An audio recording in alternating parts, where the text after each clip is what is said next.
हामी नेपालीहरूमा पटक पटक ढाड दुखाइ फर्किराख्ने अनि हरेकचोटि फर्किँदाखेरि झन् साह्रो ढाड दुखाइ हुने कारणहरू हामी नेपालीहरूले गरिराख्ने गल्तीले गर्दा हो। यो गल्तीहरू चाहिँ के हो भनेर सबैले बुझ्न जरुरी छ। सबभन्दा धेरै गरिने गल्ती भनेको यो ढाडको दुखाइलाई बेवास्ता गर्नु। हामीले धेरै जस्तो के सोच्छौँ भने यो सामान्य दुखाइ हो, यो आफै ठिक भइहाल्छ, आराम गरेर ठिक हुन्छ भन्ने धारणा हुन्छ। तर हाम्रो ढाड दुखाइ पटक पटक भइराख्नुको कारण चाहिँ हाम्रो ढाडको मांसपेशीको कमजोरीले गर्दा हो। यो कुरा चाहिँ बुझ्नुपर्छ। अर्को गल्ती चाहिँ धेरै जस्तोले गर्ने भनेको हाम्रो नेपालीहरूको धारणा के छ भने कम्प्लिट बेड रेस्ट, अर्थात् ढाड दुख्दाखेरि सुतेको सुतै गरेर कम्प्लिट आराम गरेर बस्यो भने, हलचल नगरिकन सुतेर बस्यो भने चाहिँ त्यो आफै ठिक भएर जान्छ भन्ने धारणा हुन्छ।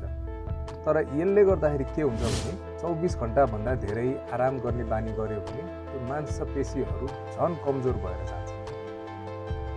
अर्को गल्ती के छ भने ढाड दुख्ने बित्तिकै फार्मेसीमा गएर पेन किलर खाने।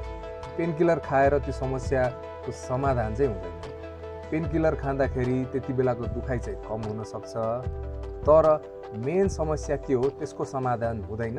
त्यसले गर्दाखेरि ढाड कमजोर भइरहेको हुन्छ अनि रिपिटेडली दुखाइ हुँदाखेरि पेन किलर खाने बानी बस्छ। तर यो पेन किलर खाँदाखेरि अरू समस्या हुन सक्छ र पटक पटक खाँदाखेरि अरू असर गर्न सक्छ भन्ने हामी नेपालीहरूमा चाहिँ धेरैलाई ख्याल हुँदैन।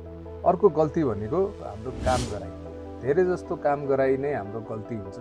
धेरै बेर बस्ने, एउटै पोजिसनमा लामो बेर उभिराख्ने कामहरू गर्दाखेरि पोजिसन चेन्ज नहुँदाखेरि हाम्रो ढाडमा हुने डिस्कमा धेरै असर गर्छ। अर्को एकदम इम्पोर्टेन्ट कुरा जुन चाहिँ पटक पटक ढाडको दुखाइ भइराख्नु कारण चाहिँ एक्सर्साइज नगर्नु। यो चाहिँ सबैभन्दा ठुलो गल्ती।